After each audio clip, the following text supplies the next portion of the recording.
Thank you Jesus. Bible कहती है कि इन वचनों को जो पढ़ता है वह धन्य है, और जो इन वचनों को सुनता है और विश्वास करता है वह भी धन्य है। हम पढ़ेंगे इतिहास की पुस्तक में से, फलस्तीनी इस्राएलियों से लड़े और इजरायली फलस्तीनियों के सामने से भागे और गिलबोन नाम पहाड़ पर मारे गए। और फलस्तीनी शाऊल और उसके पुत्रों के पीछे लगे रहे, और फलस्तीनियों ने शाऊल के पुत्र योनातान, अबीनादाब और मलिकुश को मार डाला, और शाऊल के साथ घमासान युद्ध होता रहा, और धनुधारियों ने उसे जा लिया और वह उसके कारण व्याकुल हो गया। तब शाऊल ने अपने हथियार ढोने वाले से कहा, अपनी तलवार खींचकर मुझे भेद दे। शाऊल ने क्या कहा? जो उसका सैनिक था, जो हथियार सप्लायर था, पीछे से हथियारों की सप्लाई करने वाला, वो होते हैं ना, जैसे सेना में लोग लड़ रहे हैं, पीछे से एक हथियार ढोने वाला होता है, सामान देने वाला। जब शाऊल ने देखा कि मेरे सारे लोग मरते जा रहे हैं, तब उसने अपने हथियार ढोने वाले को कहा कि तू मुझे मार दे, यानी कि मुझे भेद दे। उसने ऐसा क्यों कहा था? कि कहीं ऐसा ना हो कि वह खतना रहित लोग आकर मेरा ठठा करें। कौन? जो फलस्तीनी थे वो एक मूर्ति पूजक लोग थे, और जो शाऊल था एक इजरायली था।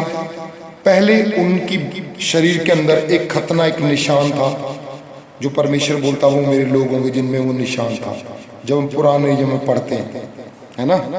तो शाऊल को ऐसा क्यों करना पड़ा कि मुझे मार दे, मुझे शर्म आती है, वो मेरा मजाक उड़ाएंगे। कौन? फलस्तीनी। तो हुआ क्या? जब हथियार ढोने वाले ने भयभीत होकर ऐसा करने से इनकार कर दिया, तब शाऊल ने अपनी तलवार खड़ी करके उस पर गिर पड़ा। तब जो हथियार ढोने वाला था शाऊल को मना कर दिया कि नहीं स्वामी, मैं तुझे नहीं मार सकता, मैं तो तेरा गुलाम हूँ। फिर शाऊल ने अपनी तलवार को उल्टा खड़ा किया और अपना पेट उस पर रखा, और तलवार को आर पार करके खुद ही मर गया।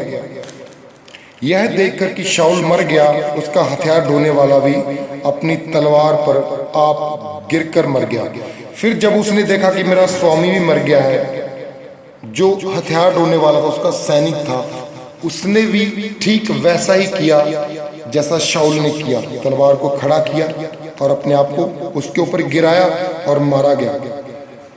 जो शाऊल और उसके तीनों पुत्र और उसके घराने के सब लोग एक संग मर गए। यह देखकर कि वह भाग गए और शाऊल और उसके पुत्र मर गए, तब तराई में रहने वाले सब इजरायली मनुष्य अपने नगर को छोड़कर भाग गए, और फलस्तीनी आकर उनमें रहने लगे। दूसरे दिन जब फलस्तीनी मारे हुए के माल को लूटने आए, तब उनको शाऊल और उसके पुत्र गिलबो पहाड़ पर पड़े हुए मिले। गिलबो क्या था? एक पहाड़ था।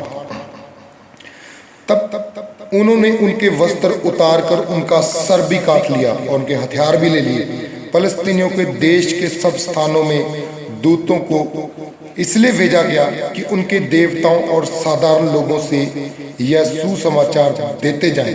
तब जब फलस्तीनियों ने उनको मार लिया, किनको? इजरायलियों को, तब उन्होंने अपने देवताओं को, लोगों को सुसमाचार सुनाया कि हमने किनको, जो परमेश्वर के लोग थे, उनको मार डाला। तब उन्होंने उनके हथियार अपने देवालय में रखे और उनकी खोपड़ी को दागोन के मंदिर में लटका दिया।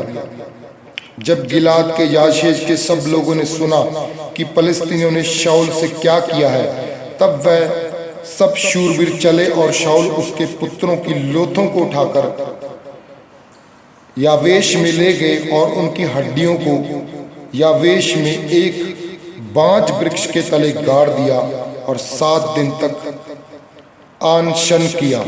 जो शाऊल उस विश्वासघात के कारण मर गया जो उसने यहोवा से किया था। ऐसा हुआ क्यों था? क्योंकि उसने यहोवा का वचन टाल दिया था।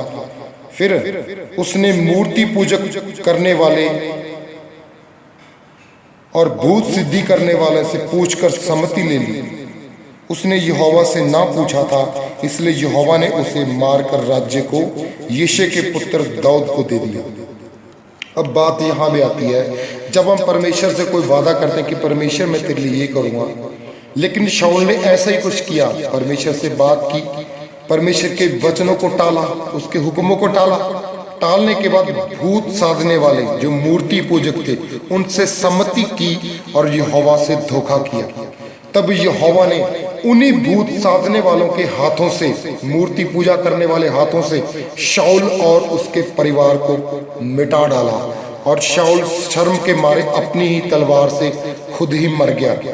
इसलिए मैं कहना चाहता हूं कि अगर आप परमेश्वर के लिए कुछ करते हैं, उसके लिए कुछ स्टेप उठाते हैं, तो उसे पूरा करें।